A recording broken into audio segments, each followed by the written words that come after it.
Welcome back Tech Newbies, my name is Don. Today we're gonna do a quick unboxing and first impression of the Asus TUF VG279QL1A monitor. This is a 27-inch Full HD 165Hz gaming monitor. Let's go!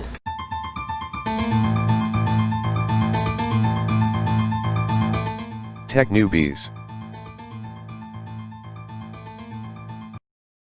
Now let's get to the business on hand. The monitor arrived very well packaged. So much so, it seems that whoever packed this thing doesn't want this to be opened ever. Spent a good few minutes just to get this bubble wrap out. The monitor is boxed on a very nice matte black box with gloss accents. Taking the monitor out. Nope.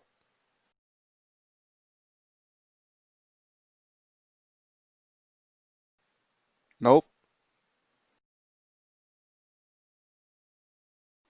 Had to open the bottom flaps so I can push the styrofoam out.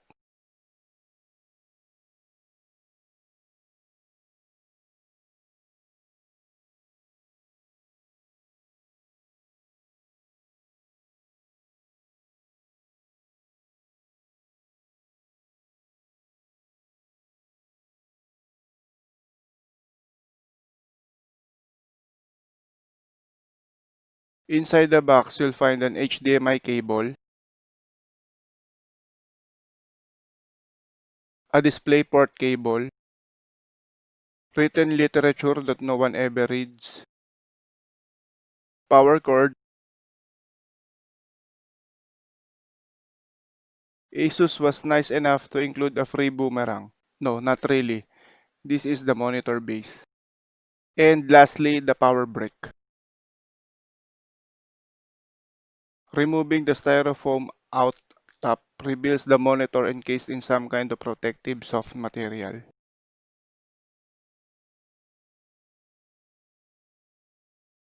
The monitor post comes already installed to the monitor itself in portrait orientation. To install the base, I rotated the monitor post counterclockwise.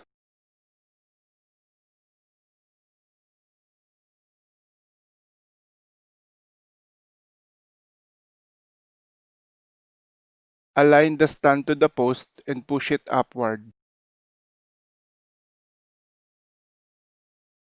Then fixed it securely with the use of the included toolless screw.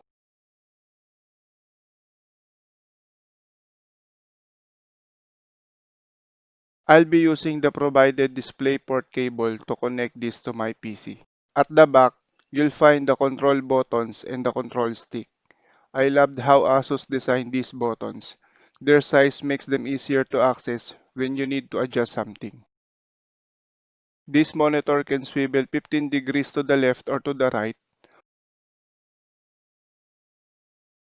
move up or down, and can be pivoted 90 degrees for portrait display mode.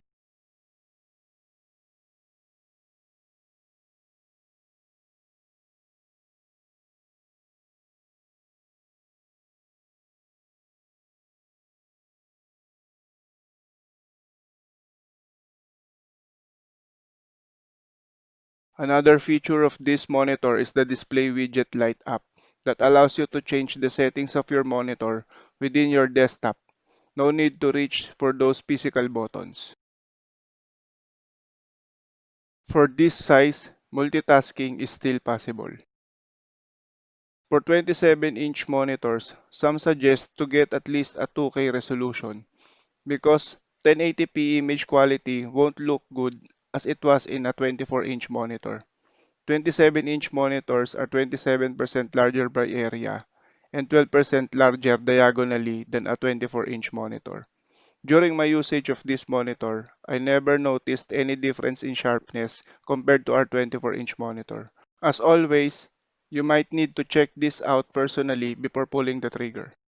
Finally, let's check on the resolution and refresh rate. First, using the DisplayPort input. Opening the NVIDIA control panel, the resolution is under Ultra HD HD SD and was set to 60 Hz. To enable 165Hz refresh rate, you'll need to go to the PC resolution and select 1920 by 1080. Next is using the HDMI input. Under the Ultra HD SD resolution, the native can be set only up to 120 Hz.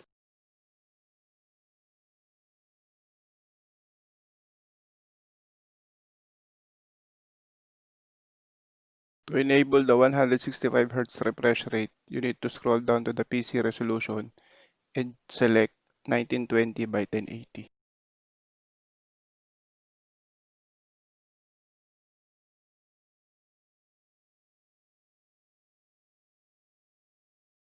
What's interesting though is that under the Ultra HD HDSD resolution, it appears that 4K is supported. While it did display 4K resolution at 60 Hz, the image came out as a scaled output. This was never mentioned anywhere in the Asus website, nor the manual. Makes me wonder why. With its two HDMI and one DisplayPort input, built-in stereo speakers, nifty features like the display widget, and built-in FPS counter. Overall, for me, this monitor was a great buy. Really made me wonder why this model isn't popular.